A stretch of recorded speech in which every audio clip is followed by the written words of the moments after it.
বরিশাল আসতে পারো না একটা উপদেষ্টা? বরিশাল কি হচ্ছে আলাদা রাষ্ট্র? বরিশালকে আলাদা রাষ্ট্র, এটা আমাদেরকে বুঝান যে বরিশাল কি আলাদা রাষ্ট্র। যে কেন হচ্ছে বরিশাল আসা যাবে না, কেন বরিশালের সমস্যার কথা শোনা যাবে না, বরিশালের মানুষের কথা কেন শোনা যাবে না, এই প্রশ্ন এখন আমরা উপদেষ্টার কাছে রাখছি। এরকম একটা মানে ন্যাক্কারজনক ঘটনা আমরা হচ্ছে ভিন্ন জানি। আমরা কিন্তু থানায় গিয়েছিলাম, কোতোয়ালি থানায় গিয়েছিলাম। কোতোয়ালি থানার আমাদের বরিশালের যে বিভাগীয় police commissioner, Barishal police commissioner, তিনি হচ্ছে বলেছিলেন যে রনিকে ধরতে চাই। তো আমরা হচ্ছে সবাই গিয়ে থানায় গিয়ে বলেছিলাম যে আমাদেরকে অ্যারেস্ট করেন, কিন্তু তারা আসলে আমাদেরকে অ্যারেস্ট করেনি। কিন্তু আসলে যেটা বুঝতে পারলাম, আমি কিন্তু যে মামলায় সুমনকে পরবর্তীতে জানতে পেরেছি, সুমনকে যে মামলায় আটক করা হচ্ছে সেই মামলার প্রধান আসামি হচ্ছে আমি গিয়ে থানায় বলতেছি ভাই আমাকে অ্যারেস্ট করেন, আমাকে অ্যারেস্ট না করে হচ্ছে আমাদের এখানে সহযোদ্ধাদেরকে অ্যারেস্ট করতেছে তারা। এটা হচ্ছে একটা ভয়ঙ্কর বিষয় যে ঠিক শেখ হাসিনার সময় যেভাবে মানুষকে জামাত শিবির ট্যাগ দিয়ে, রাজাকার ট্যাগ দিয়ে তাদেরকে জবাই করা, তাদেরকে খুন করা জায়েজ করে নিয়েছিল, ঠিক এখন দেখছি 24 পরবর্তীকালীন সময় বাংলাদেশে যে বাংলাদেশের মানুষকে যারা জুলাই যোদ্ধা ছিল, যারা গুলি খেয়েছে, তারা এখন যখন তাদের অধিকার আদায়ের কথা বলছে, তাদেরকে স্বৈরাচারী ট্যাগ দিয়ে তাদেরকে এখন হচ্ছে গায়না করে নিয়ে যাওয়া হচ্ছে, তাদেরকে হচ্ছে গুম করে নিয়ে যাচ্ছে, তাদেরকে এখন থানায় হচ্ছে আটকে রাখা হচ্ছে। এটা তো একটা ভয়ঙ্কর অ্যালার্মিং বিষয় যে জুলাই যোদ্ধারা কিন্তু দেশে এখন সেফ না। তো এইটার আমরা তীব্র নিন্দা জানাচ্ছি এবং আজকে আমাদের বিক্ষোভ এই যত অন্যায় মানে মিথ্যা মামলা এবং হামলার বিরুদ্ধে প্রতিবাদ জানাতে আমরা বিক্ষোভ মিছিল করছি এবং আমরা সুমনের জন্য জাস্টিস চাচ্ছি এবং সকল আহত শিক্ষার্থীদের এবং মানে মামলা খাওয়া শিক্ষার্থীদের জন্য আমরা জাস্টিস প্রার্থনা করছি।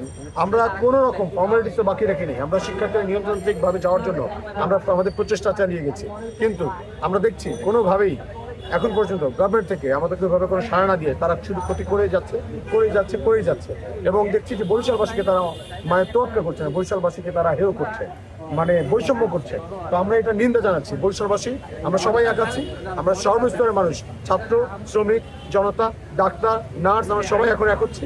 আমরা ইনশাল্লাহ যারা এই মামলার সাথে যুক্ত আছে, যাদের মদতে, যাদের উস্কানিতে এবং যে অথর্ব উপদেষ্টার জন্য আজকে এত কিছু হচ্ছে, বরিশালবাসীর এত অশান্তি, এত ভোগান্তি শিকার হতে হচ্ছে, তাকে অবশ্যই এটা জবাবদিহিতা করতে হবে।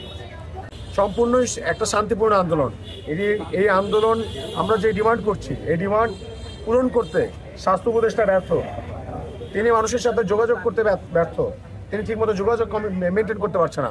একজন উপদেষ্টা যাকে হচ্ছে ছাত্ররা গিয়ে বসাইছে যে বসেন সমস্যার সমাধান করে দেন আমাদেরকে, সম্মানের সাথে বসাইছে, এখন সেই ব্যক্তি যদি হচ্ছে জনতার সাথে যোগাযোগ না রাখে, সেই ব্যক্তি যদি বরিশাল একটা বছরে বরিশাল আসতে পারো না একটা উপদেষ্টা?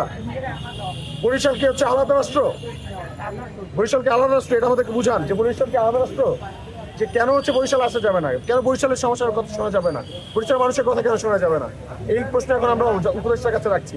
আজকে তার জন্য এই অবস্থা, তার নির্দেশে এত কিছু ঘটে যাচ্ছে, তাকে এটা জবাবদিহিতা করতে হবে। অতি দ্রুত আমাদের সমস্যার সমাধান করতে হবে, অতি দ্রুত আমাদের দাবি মেনে নিতে হবে, লিখিতভাবে আমাদেরকে আশ্বাস দিতে হবে এবং অতি দ্রুত যতগুলো মামলা হচ্ছে প্রত্যেকটা সুষ্ঠু তদন্ত সাপেক্ষে বিচার করতে হবে এবং হচ্ছে মিথ্যা মামলাগুলো প্রত্যাহার করতে হবে।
আপনারা দেখছেন দৈনিক কর্ণকণ্ঠ, সবার কথা বলে।